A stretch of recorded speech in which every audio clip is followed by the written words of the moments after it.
Hoy quiero conversar con ustedes acerca de la familia. Quiero hablarles acerca del principio del reino que se llama familia. Quiero compartir con ustedes un texto sagrado para que podamos introducir hoy el principio de la familia. Voy a compartir el texto con ustedes en la primera carta del apóstol Pablo al pastor Timoteo. En el capítulo 5, el versículo 4.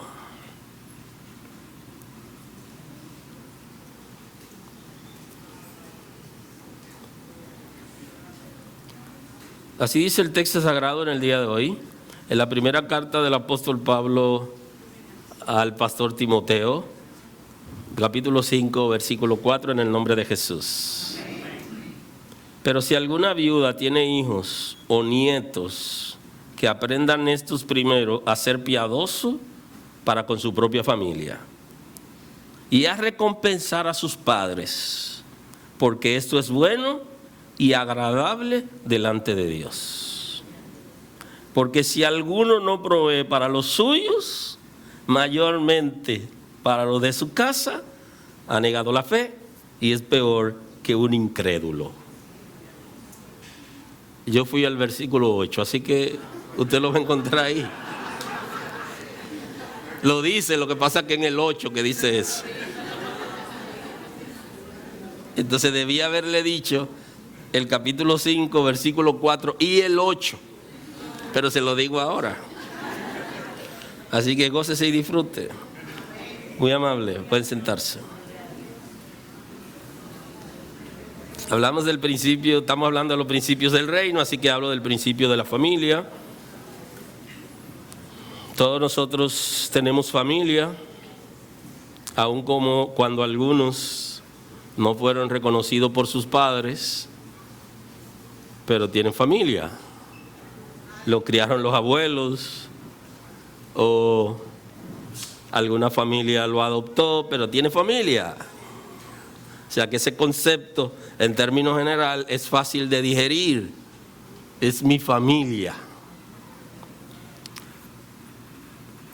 Familia es una comunidad de personas que comparten una vida en común. O sea, una comunidad que comparten una vida en común. Unidos por lazos de parentesco y vínculos legales y sociales. Los que estamos casados, hicimos familia por medio de la ley, con la esposa o el esposo. O sea que ya pasamos a ser familia, no por consanguinidad, sino por asunto jurídico. No por parentesco, sino por asuntos jurídicos, legales y sociales. Esa es la idea general de la familia. Si somos familia y no tenemos una comunidad, no tenemos cosas en común, al final no somos familia. Y creo que en este tiempo deberíamos observarlo, porque mucha gente dice que son familia, pero no comparten bajo ninguna circunstancia. Ya nuestros hijos cuando crecen, estamos en la misma casa, pero uno no se ve. Cada quien entra a la cocina en un momento determinado, sale, entra y al final no tenemos nada en común. Dejamos de ser una comunidad. Y creo que eso debemos tenerlo pendiente. Es la base de la sociedad. Una sociedad que no tiene familia fuerte y que no tiene familia que viven bajo principios es una sociedad carente de esencia. Yo sé que algunos criaron y quizás no criaron bien y por alguna razón se equivocaron. Usted tiene que perdonarse, seguir viviendo, pero mientras viva usted puede restaurar cosas y reconocer que no lo hizo bien y restaurar cosas, porque aún después de adultos se pueden restaurar cosas. Una sociedad que no tiene familia sana Es una sociedad que va a la deriva, de ahí es que ahora las instituciones políticas nacionales e internacionales están persiguiendo a la familia y quieren criar ellos los hijos ajenos y quieren imponerles reglas a los hijos ajenos. Y esa es una responsabilidad netamente de los padres. En algún estado de los Estados Unidos quieren imponer una jurisdicción que un niño tenga derecho a hacerse inclusive una cirugía para cambiar de sexo y que los maestros no se lo comuniquen a los padres. Y uno dice, wow, ¿hacia dónde va la sociedad? Porque si no hay familia con base sólida y sana, aún nuestros padres se pudieron haber equivocado con nosotros, pero el deseo que tenían era que nosotros no lo avergoncemos a ellos. Nos dieron lo mejor que tenían al estilo de su aprendizaje, y aunque algunos dañaron a sus hijos, la intención no era esa, sino el miedo a que sus hijos lo avergüencen, sino que sean ejemplo en la sociedad. Inclusive algunos fueron abusados, nunca se justifica el abuso, pero era por miedo a que esos hijos lo avergüencen a ellos. Llegaron hasta dañarlo. La base de la sociedad es la familia y es un agente fundamental de desarrollo de las personas.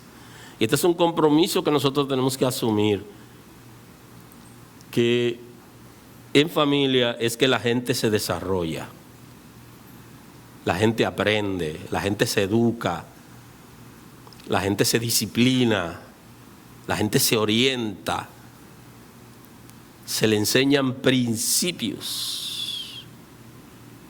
Es en familia. Aun cuando los padres contemporáneos quieren dejar la responsabilidad a los maestros, nunca será la responsabilidad de un maestro, porque él está llamado a la educación formal y tiene un programa que cumplir con relación a asignaturas. ¿Pudiera algún maestro dar ejemplo y trabajar la humanidad, la sensibilidad, pero nunca se enfocará en una crianza saludable bajo principios, porque es una responsabilidad de los padres, quienes tienen que dar seguimiento al desarrollo de sus hijos en todas las áreas, en el área física, mental, intelectual. Esa es una responsabilidad de los padres. En lo social,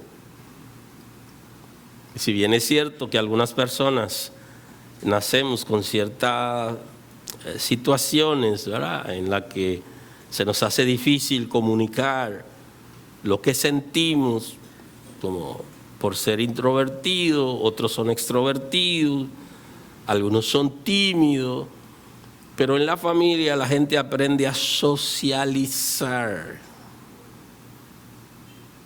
aprende a utilizar el lenguaje apropiado en cada caso, aprende inclusive a vestir de acuerdo a la ocasión. La gente se desarrolla. Es la única institución capaz de velar y cuidar y amparar, proteger y ayudar a los más débiles. La sociedad hace bullying de los débiles, de aquellos que nacen con situaciones. Se puede llamar especial en su momento. Hoy tratan de un lenguaje inclusivo, de que ya todos son iguales y que deben ser incluidos en la escuela, y están preparando maestros y psicólogos para que puedan incluir a esos niños que tienen cierta deficiencia que nacieron con cierta deficiencia para incluirlos en el sistema educativo, pero también hay padres que están menospreciando a sus hijos que nacieron con alguna condición. Pero eso no solamente es aquí y ahora, también en el mundo hay países, tenemos países quizá lejanos y cercanos que menosprecian y abandonan a sus hijos, padres que abandonan a sus hijos porque no tienen el mismo desarrollo mental que los otros, lo han abandonado literalmente, porque tienen alguna condición psicomotora, lo han abandonado y lo han dado en casa de acogida, porque no son capaces de amar a sus propios hijos, aun cuando nacieren con alguna condición física o mental. Entonces, la familia es que está llamada a proteger a los débiles, porque la sociedad hace bullying de los débiles. La sociedad hace bullying de las personas que no son iguales a ellos. Esas personas que nacen con alguna deficiencia y que merecen mayor cuidado, es la familia quien tiene que amarlo, que tiene que protegerlo y que tiene que exigir sus derechos. Y no debe ser menospreciado ni por sus padres ni por ninguna persona, aun cuando la sociedad lo hace. Quien tiene que defenderlo son la familia, los padres, los hermanos. Son los que están llamados a proteger, a apoyar y a cuidar, a amparar y velar por los derechos de su familiar que nació con alguna debilidad.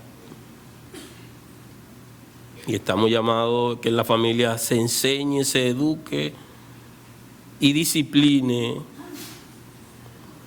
sobre todo que se dé ejemplo.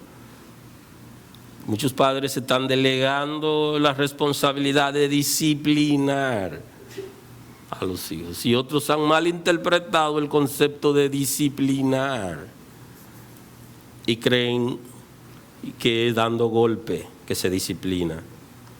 Inclusive hay creyentes que promueven los golpes físicos como una forma de disciplinar.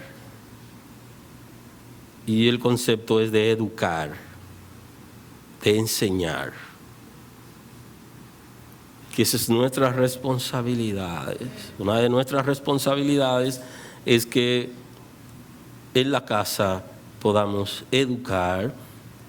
La familia está llamada a seguir rastros, a apoyar, a cuidar. Y un concepto muy importante que la gente no quiere es el concepto de supervisar. Hay niveles altos de soberbia en las relaciones de parejas y en las relaciones de padres e hijos y en las relaciones de hermandad. Y la gente no quiere que los supervisen por los niveles altos de soberbia. Pero la supervisión es una responsabilidad de la familia porque así se da cuenta cómo andan las cosas, cómo están marchando las cosas. Y el apóstol Pablo habla acerca de la mutua sumisión en la que en una relación de parejas se someten ambos, el uno al otro. Y esa sumisión implica supervisión de lo que hace cada quien, de lo que está haciendo. Eso es sumamente importante. Y la gente se revela a eso. Los hijos inclusive cuando crecen no quieren que los supervisen. Y eso es una responsabilidad de la familia. Supervisar, disciplinar, apoyar en el desarrollo. Y si no pasara, entonces la relación no es saludable Hay ciertos niveles de independencia que se van respetando en los hijos cuando cumplen 18 años. Mientras viven en la casa, hay normas a las que tienen que someterse, porque esa es la regla, porque los padres están llamados a desarrollar sus hijos y a guiarlos. De ahí es que David escribe un salmo para Salomón, y en ese salmo que él escribe, en el 127, el verso 3, él dice: he aquí, herencia de Jehová son los hijos, cosa de estima el fruto del vientre. Como saeta en mano de valiente, así son los hijos sabidos en la juventud. Bienaventurado el hombre que llenó su aljaba de ellos. Y él le añade: no será avergonzado cuando hablare con los enemigos en la puerta. Porque ya David estaba viendo la responsabilidad que él tenía como padre, y está reconociendo que Salomón, los hijos en términos general, son herencia de Jehová, pero que los padres tienen una responsabilidad y es de desarrollarlo. Por eso él habla: bienaventurado el hombre que llenó su aljaba de ellos. Porque a la hora de desarrollarlo es como lanzar una flecha que va determinada hacia un lugar preciso. Y esa es una responsabilidad familiar. ¿Hacia dónde vamos a lanzar a nuestros hijos? ¿Qué es lo que queremos para ellos? ¿Queremos que se desarrollen en el ministerio? ¿O queremos que sean solo profesionales útiles para la sociedad? ¿Solo queremos eso? Depende, ¿qué queremos realmente? ¿Queremos que sean ricos y lo llevamos para que se desarrollen en el área del deporte? ¿Y solamente eso? ¿Qué hemos aprendido? ¿Qué has aprendido la República Dominicana acerca de los ricos prematuros? Antes teníamos que ir a una hemeroteca para buscar periódicos. Ahora usted entra en las redes y ahí están las hemerotecas, ahí están todas las informaciones. ¿Qué ha pasado con nuestros muchachos que se hacen ricos de manera prematura y no están formados, no están educados, no tienen principios, no viven en valores? ¿Qué pasa con ellos? Ahí está en la prensa. Desastre, literalmente. ¿Que es malo que tu hijo, tú quieras que sea deportista y que sea rico? Nada de malo. Pero ¿lo está educando para eso, para administrar recursos? ¿Lo está adiestrando para que conozca a Dios y sirva a Dios? ¿O lo está criando para que inmediatamente firme y llegue a la escuela de formación, regrese a tu casa tatuado? O sea, ¿para qué lo estás criando? Entonces ahí es que entra David y habla de lanzarlo como una flecha que está en su aljaba, que la toma y la lanza hacia un destino predeterminado. Y eso es una responsabilidad de los padres. Aleluya. Hay unos puntos importantes que pudiéramos tomar en cuenta en esta introducción para desarrollar una familia dentro de lo posible saludable.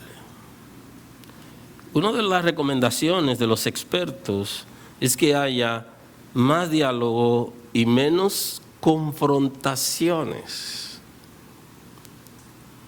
Si somos capaces de establecer relaciones saludables en familia y en relaciones de parejas, entonces vamos a ver esto.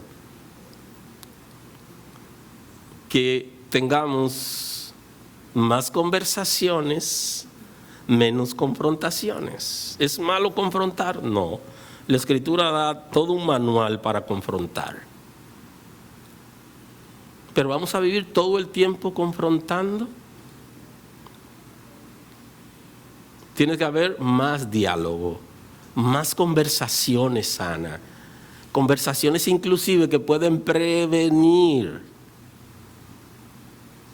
¿Por qué tenemos que esperar el fracaso para luego confrontar si antes vimos el peligro?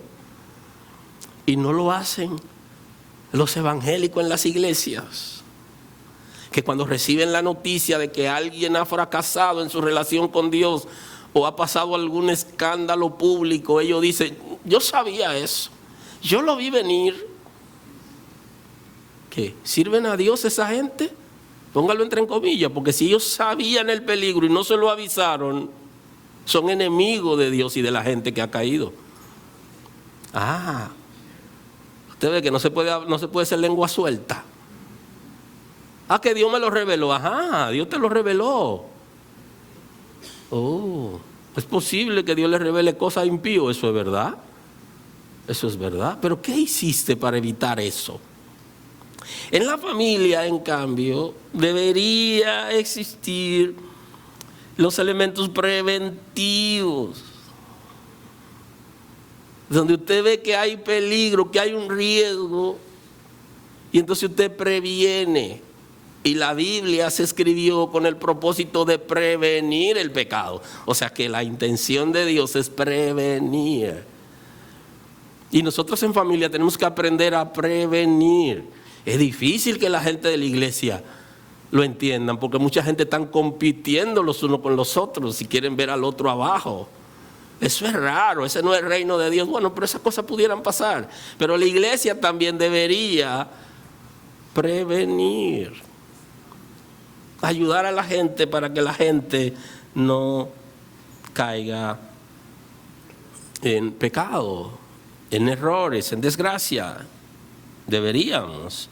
Entonces, si hay diálogo, se evitan las confrontaciones y se ayuda para prevenir, donde el esposo previene a la esposa de una situación y la esposa previene al esposo, los hermanos entre ellos y los padres con los hijos.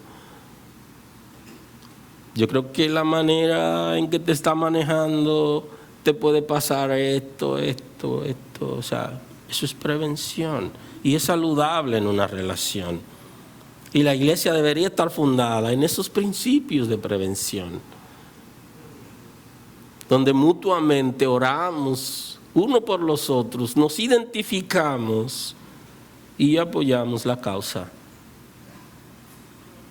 Debemos tomar en cuenta otro punto interesante que plantean los expertos, y es los conflictos no resueltos traen desconfianza y evitan la empatía.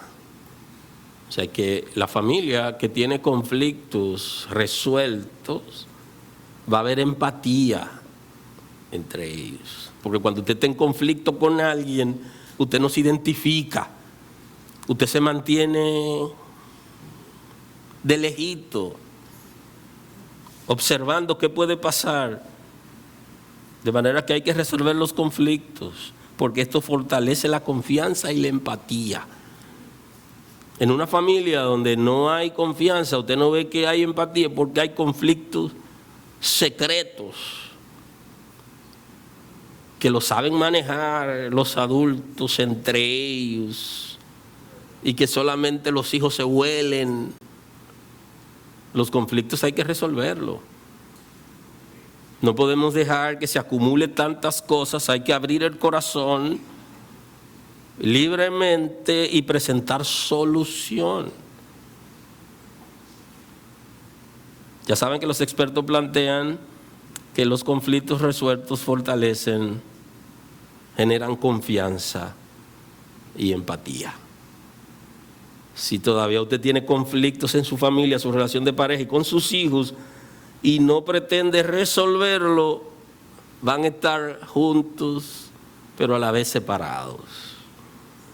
Porque hay que poner fin con sabiduría a los conflictos y hay que irse al origen para sacar de raíz y que no vuelva a surgir como el árbol que se corta y que luego las ramas surgen.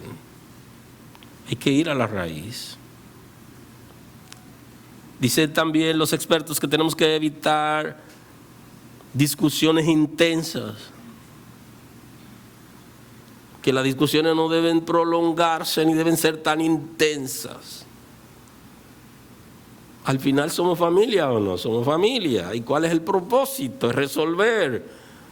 ¿Y por qué hay que permanecer en discusiones intensas?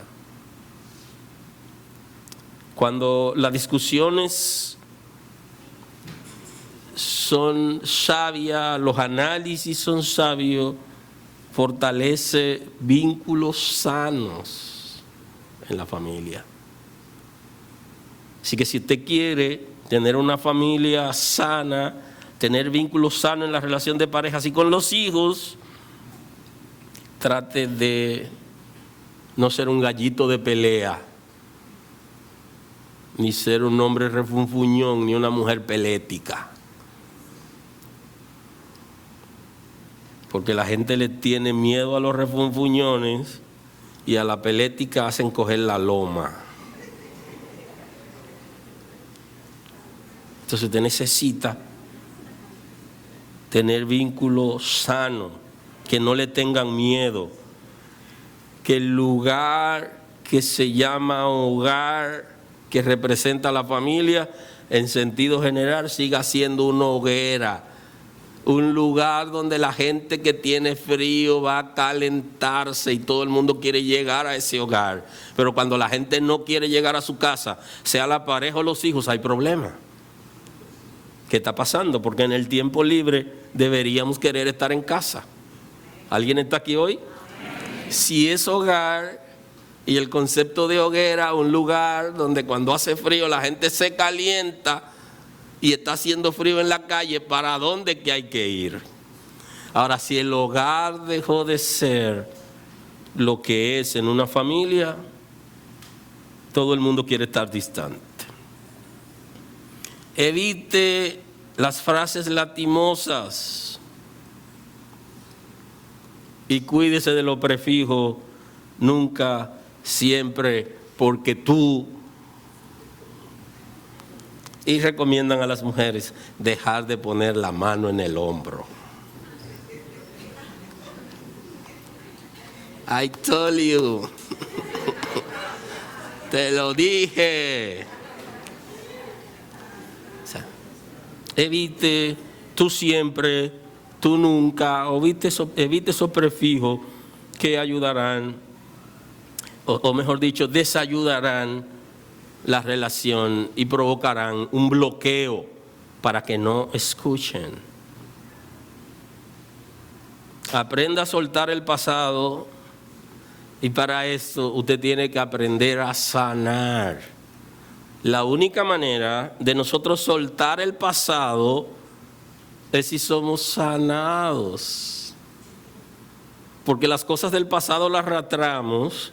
Decimos que hemos perdonado, pero al final no hemos perdonado. Por eso no es malo tomarse un tiempo para perdonar, pero hay que sanar, porque si no te perdoné hoy y mañana de nuevo, te recuerdo lo que te perdoné. Y en la familia se supone que hay conflictos. Los esposos tienen conflictos, los padres y los hijos, los hermanos entre ellos tienen conflictos normales. Pero tenemos que dejar ir el pasado y para dejarlo ir necesitamos sanar.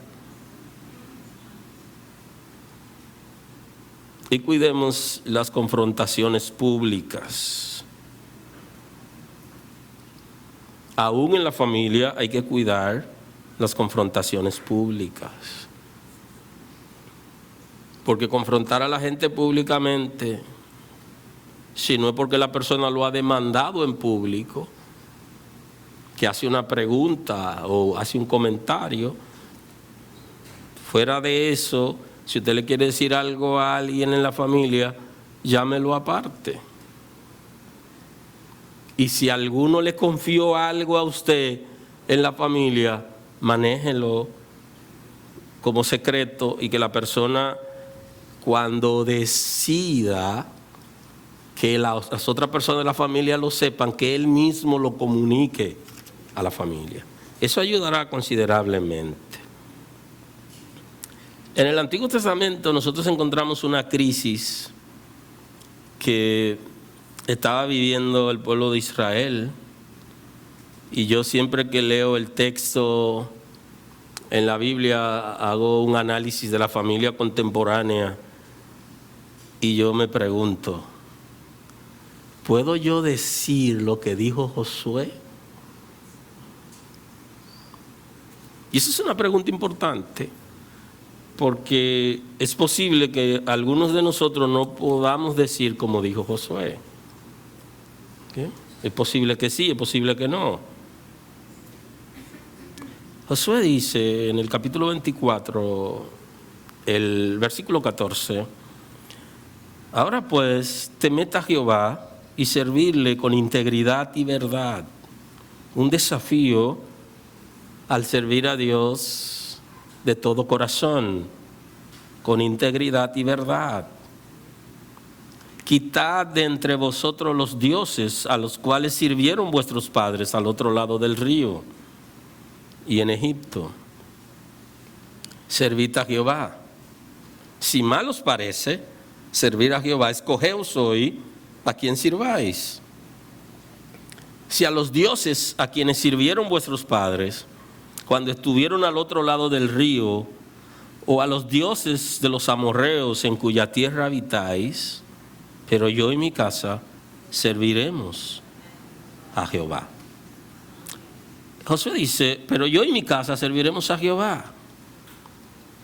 Entonces, ¿cuál es el nivel de autoridad que tenemos los padres para nosotros decir que nosotros y nuestra casa serviremos a Jehová? ¿Qué tanto podemos influir en la pareja para decir esa palabra? ¿Qué tanto podemos influir en los hijos para decir esa palabra? Eso es sumamente importante. Ahora, ¿qué le contesta el pueblo? Entonces el pueblo respondió y dijo, nunca tal acontezca que dejemos a Jehová para servir a otros dioses, porque Jehová vuestro Dios es el que nos sacó a nosotros y a nuestros padres de la tierra de Egipto, de la casa de servidumbre, el que ha hecho estas grandes señales y nos ha guardado por todo el camino por donde hemos andado y en todos los pueblos por entre los cuales pasamos. Entonces el pueblo le responde a Josué que está dispuesto a servir a Dios con integridad y verdad, y reconoce públicamente, una reunión pública con el pueblo públicamente reconoce a Jehová como su Dios. Y esa es una buena pregunta. La gente que dirigimos congregaciones, ¿podemos decir eso? ¿Diría eso el pueblo? Cuando se llama la atención de las familias que están dispuestos a servir a Dios con integridad y verdad, que la congregación se comprometa a servir a Dios con integridad y verdad. No buscan los creyentes en las congregaciones, los débiles que son permitidos o aceptados en el liderazgo como ejemplo para justificar su propio pecado. Porque si fulano lo hace, si perencejo lo hace, ¿estamos nosotros como padres en capacidad de decir lo que dijo Josué? ¿Está la congregación en disposición de decir lo que dijo el pueblo de Israel? Son desafíos importantes que cada uno de nosotros vive y que tiene que asumir en su momento. El apóstol Pablo, cuando escribe a la iglesia de Colosa, en el capítulo 3, el versículo 18, él le da algunas enseñanzas generales acerca de la familia. Y él le dice, tomando en cuenta la familia en general, casadas, estad sujetas a vuestros maridos, como conviene al Señor. Maridos, amad a vuestras mujeres y no seáis ásperos con ellas. Hijos, obedeced a vuestros padres en todo, porque esto es agradable al Señor. Padres, no exasperéis a vuestros hijos para que no se desaliente. Da un consejo general para la familia, que pudiéramos un día de lo que estemos analizando el tema de la familia, sentarnos en el texto, porque hay una repartición para cada uno. Comienza haciendo un llamado primero a las mujeres. Dice que estén sujetas a su marido como conviene en el Señor. O sea, el concepto de sujeción, o el concepto que hablamos ahorita de sumisión, en la que tanto el hombre como la mujer se someten unos a otros, y aquí le dice que esté sujeta, como que aprenda a respetar a su esposo como cabeza, que es el concepto. Entonces, de ahí que es necesario que nosotros los hombres podamos estar conscientes de qué significa cabeza de familia, y que la mujer sepa cómo respetar al cabeza de familia, pero una cabeza que honra su posición. Y que el apóstol Pablo también le dice: maridos, amad a vuestras mujeres y no seáis ásperos con ellas. En la misma medida que hace un señalamiento de la mujer, que tiene una condición social y que se le hace difícil someterse, en esa misma medida le hace un llamado al hombre que cree que por ser cabeza puede hacer lo que quiera. Dice: no sea áspero. A cada uno lo llama la atención en función de su debilidad. La mujer dice: porque yo tengo que someterme a un hombre. Yo lo conocí grande, yo estaba hecha y derecha, dice ella. Y el hombre dice que esa mujer tiene un carácter fuerte y hay que hablarle mal. Entonces aquí el apóstol Pablo le dice a la mujer: trabaja tus debilidades y sométete. Y al hombre le dice: trabaja tus debilidades y trátala con dignidad. Si usted observa, un trato con dignidad va a producir un sometimiento voluntario. Entonces ambos tienen que trabajar el tema. La Escritura llama al arrepentimiento como una responsabilidad del ser humano descendiente de Adán, con una condición concupiscente. Entonces le llama al arrepentimiento y llama a aceptar el señorío de Cristo para que pueda producirse la conversión. Entonces aquí está haciendo un llamado, y es una responsabilidad de aquellos que quieren tener una familia sana, y es que la esposa enseña a sus hijos el sometimiento voluntario y consciente, y que el padre de familia como cabeza enseña a sus hijos a ser amoroso y no áspero, que aprenda a responder en cada caso, que trabaje con el corazón, y entonces llama la atención a cada uno en particular. Y a los hijos le dice: obedeced a vuestros padres, porque esto agrada al Señor.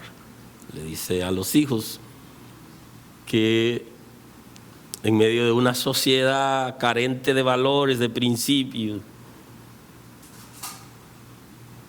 y una sociedad que enseña a la gente a sublevarse a todo, y unos compañeros de clase que le están diciendo que no tienen que comunicar necesariamente a los padres, o unos enamorados que quieren envolver y que no comuniquen a sus padres. Entonces la Escritura dice que obedezcan a sus padres. Y él le dice, el apóstol: esto agrada al Señor. Esto es agradable. Entonces el que quiere agradar a Dios, el que quiere estar en la voluntad de Dios, que siempre es agradable y perfecta, se somete a la Escritura bajo cualquier circunstancia, aun cuando algunos ya tienen cédula o se creen grandes. Dice: padre, no exasperéis a vuestros hijos para que no se desalienten. Le dice a los padres entonces, no desalienten sus hijos, tratándolo de manera áspera, ruda, con un lenguaje agresivo. No le den tan fuerte a los hijos como si fueran enemigos de ustedes. Eso no favorece. La impotencia no te debe llevar al fracaso, porque la impotencia que nos hace golpear. Y la ley influye en el maltrato físico. Porque cuando somos impotentes con la pareja, no la maltratamos a ella, porque sabemos que la ley lo prohíbe y hay problemas. Ahora, como la ley de alguna manera no protege a los hijos del maltrato físico, porque la ley es muy débil, ¿sí? Entonces lo golpeamos porque somos impotentes. Entonces la Escritura está llamando a un trato especial, caso por caso. Si nosotros fuésemos capaces de entender la Escritura, nuestra vida sería diferente. La hemos leído y la pregunta clave es, ¿la ha entendido? ¿Hemos entendido la Escritura? ¿O la hemos acomodado a lo que nos conviene dependiendo de la circunstancia? Posiblemente.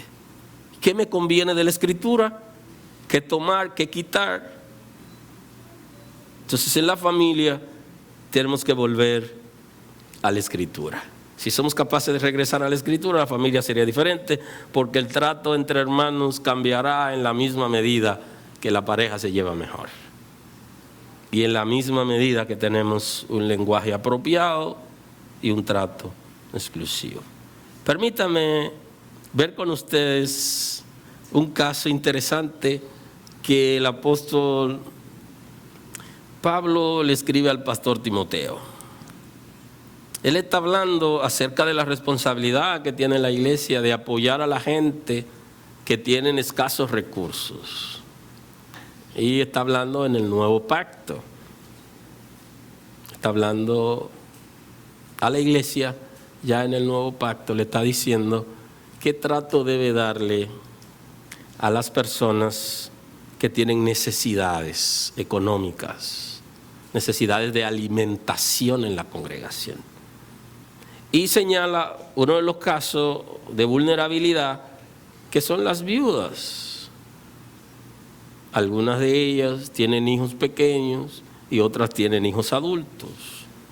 Algunas no tienen hijos y entonces se está tratando de regular para que el pastor Timoteo no olvide que tiene que apoyar a la gente que están en necesidad. Y en la Escritura los huérfanos y las viudas representan las personas de escasos recursos, las personas que tienen necesidades del mundo físico y natural.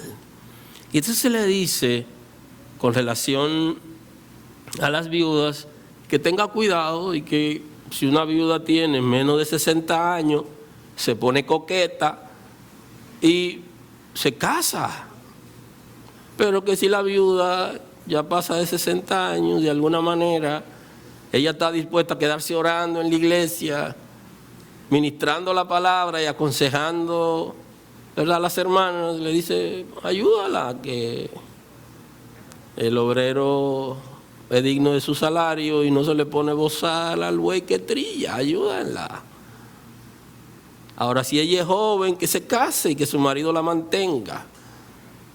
Ahora él le dice, si tiene hijos o si tiene nietos, trata de no ponerle en la nómina de la iglesia, le dice, sino que sus hijos y sus nietos la mantengan.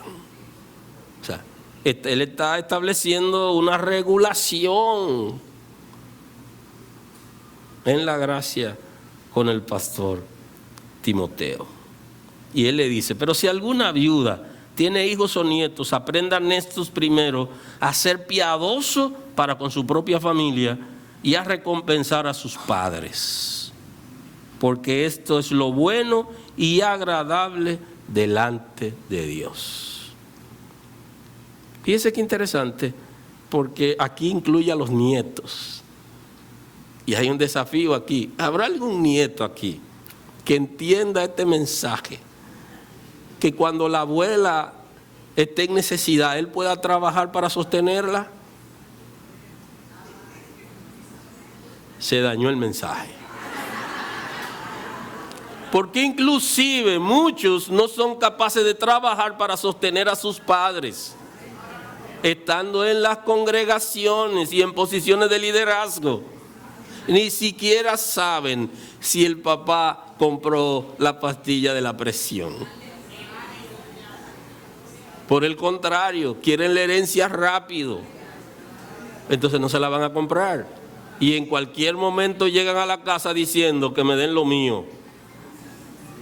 Y ese es el lenguaje común en este tiempo. Ahora, ¿qué establece la Escritura? Que es agradable delante de Dios que los hijos trabajen para sostener sus padres. Y le dice al pastor Timoteo, no la ponga en la nómina de la iglesia, sino habla con sus hijos y sus nietos que lo mantengan.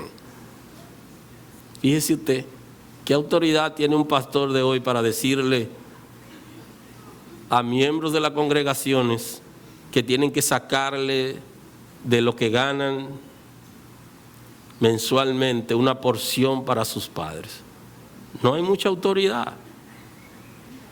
No hay mucha autoridad. Pero eso lo establece la Escritura y tenemos que saber que si queremos agradar a Dios, tenemos que hacer lo que la Escritura establece. Y ese es un concepto para los que viven analizando qué es del antiguo y qué es del nuevo. Este es del nuevo pacto. Y es en el nuevo pacto que está diciendo que es responsabilidad de nosotros sostener a nuestros padres. Esto es bueno y agradable delante de Dios. Y entonces el texto en cuestión, que saltamos del 4 al 8, mire lo que dice el 8. Ahora sí. Porque si alguno no provee para los suyos, y mayormente para los de su casa, ha negado la fe y es peor que un incrédulo. Cuando en la Biblia aparece la palabra gentil y publicano, o aparece la palabra peor que un incrédulo, le está diciendo al pastor que lo mantenga lejos de la entrada de la iglesia. Oiga, dice, ha negado la fe y es peor que un incrédulo. ¿Cuánta gente en nuestras familias son peores que incrédulos? ¿Usted sabe lo que significa peor que un impío? Ahí no se llega, ya ahí no hay explicación. Ahí no hay explicación, porque lo máximo que es un incrédulo, un impío. Y si es peor, no hay argumentos para explicar. Entonces, ¿qué es lo que ha faltado en nuestra familia? Ha faltado disciplina, ha faltado educación, ha faltado entrega, ha faltado responsabilidad, ha faltado dedicación y ha faltado lo básico del nuevo pacto, el amor. Porque cuando hay amor, no duele. Comamos berenjena hoy, mañana tallota, y lo de la carne de hoy y de mañana se lo damos para la medicina de papá o de mamá. Y comamos pollo un día y el otro día res, ¿por qué no? Pero vamos también a tallota limpia. ¿Me entiende? Le voy a enseñar a prepararla, que sabe bien. Que sabe bien. Y sabe mejor que la carne de res. Entonces usted tiene que aprender a presupuestarse. a presupuestarse, porque usted tiene una responsabilidad. Si usted viene a esta congregación, usted vino de visita, usted de aquí, usted es líder de aquí, la Escritura dice que si tú no provees para los tuyos, mayormente para lo de tu casa, tú no eres nada.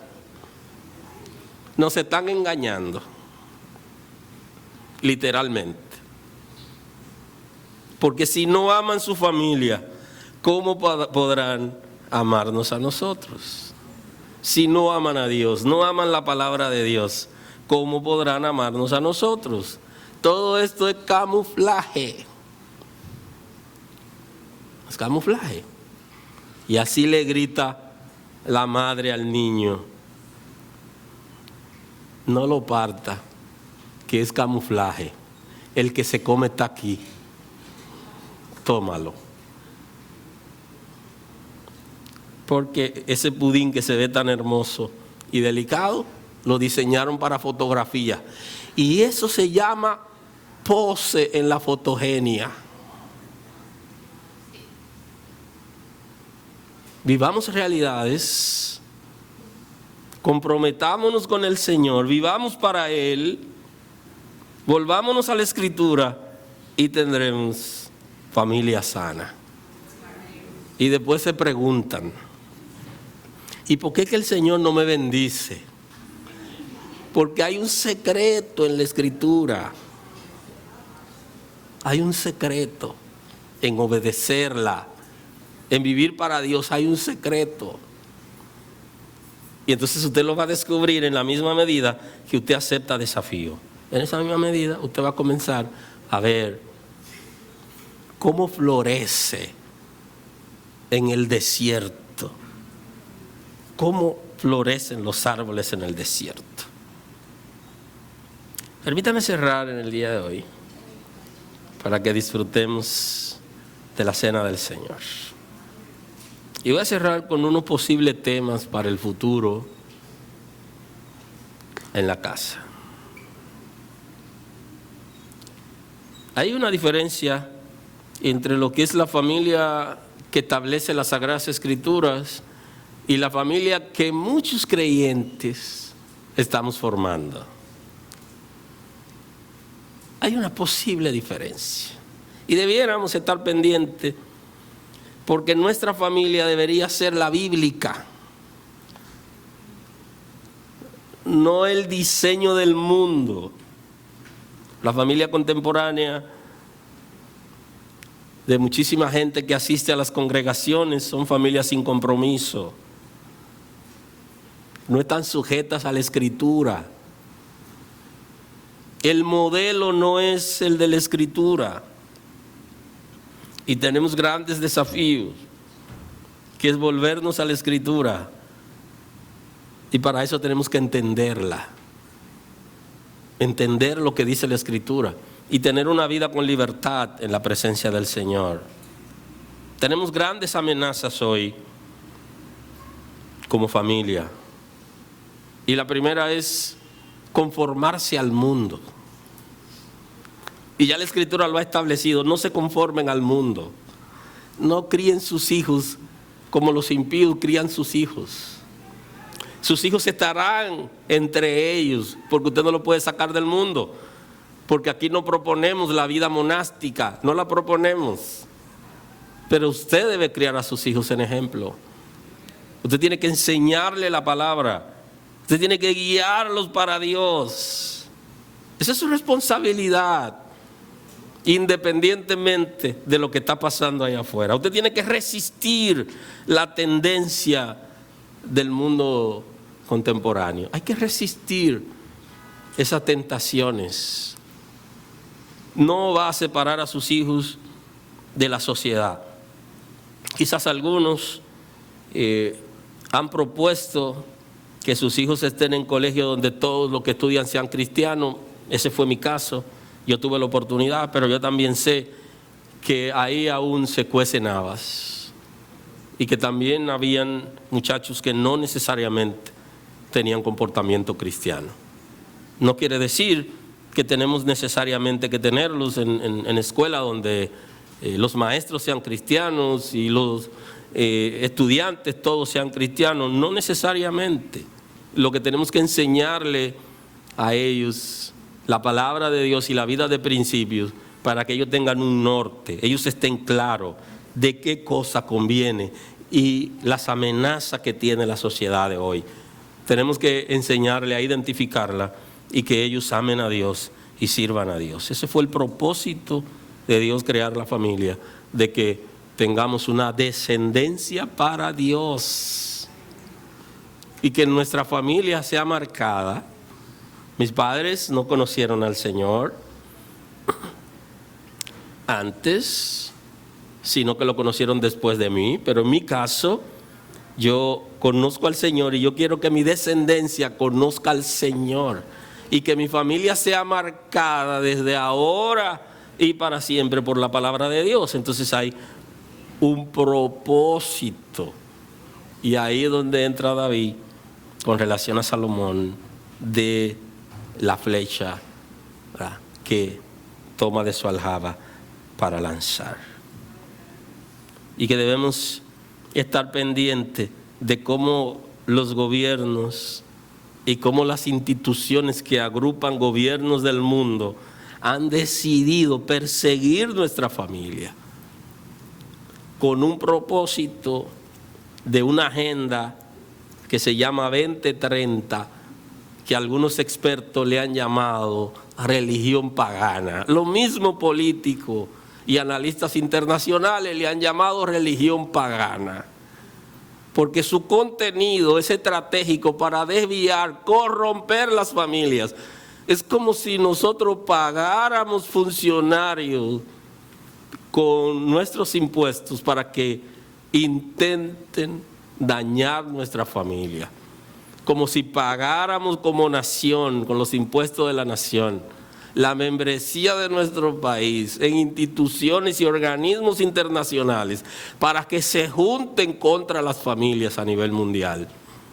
Y es alarmante lo que ellos están preparando con nuestros propios recursos, porque hay una intención de vender un personaje que la Escritura le llama el hombre de pecado, que no viene de Dios, sino que viene como engendro del infierno, y sabe esa estructura espiritual que tiene que corromper las familias primero, y que tienen que los niños ver las cosas normales, porque quiere gobernar ese espíritu sobre ellos.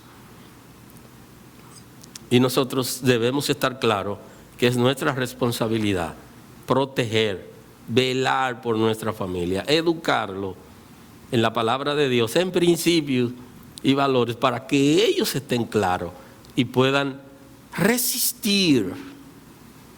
Resistir. Tenemos que prepararlo para resistir. ¿A quién van a resistir? A nuestros propios gobernantes, a los organismos internacionales, a la gente que tiene autoridad, para que ellos no nieguen lo que le hemos enseñado. Si eso no pasare, si no asumimos esa responsabilidad, entonces como familia no estamos preparados para los desafíos, que son grandes, de los desafíos, y que quizás usted no ha entendido lo que Dios tiene en su corazón y que está expresado en la Escritura. Y es que nuestra descendencia debe servir a Dios y que tiene que ser marcada ahora, porque usted no permanecerá en la tierra, sino que lo normal es que sus hijos y sus nietos y bisnietos sí estén. Entonces, cuando la palabra es enseñada, quienes se van a enfrentar es nuestra descendencia. Y eso es lo que la Escritura está tratando de enseñarnos, que la responsabilidad que nosotros asumimos ahora y los principios que somos capaces de enseñar en nuestra casa ahora trascienden nuestra vida física. Aleluya. Porque permanecen en nuestra descendencia. Y ahí quiere llevarnos el Señor para que podamos tener una familia sana, valiente y fuerte, capaz de enfrentarse al infierno de manera directa e indirecta, con todos sus argumentos y sus proyectos. Señor, gracias en el día de hoy. Gracias por tu cuidado y tu misericordia. Gracias, Señor, porque sabemos que tú guardas nuestra familia, que tú nos guías a nosotros para que podamos comprender tu propósito para con nosotros y nuestra descendencia. Que tengamos seguridad en la palabra, que tengamos seguridad en la relación contigo, que nuestra esperanza esté anclada en ti. Transforma nuestras mentalidades, Señor.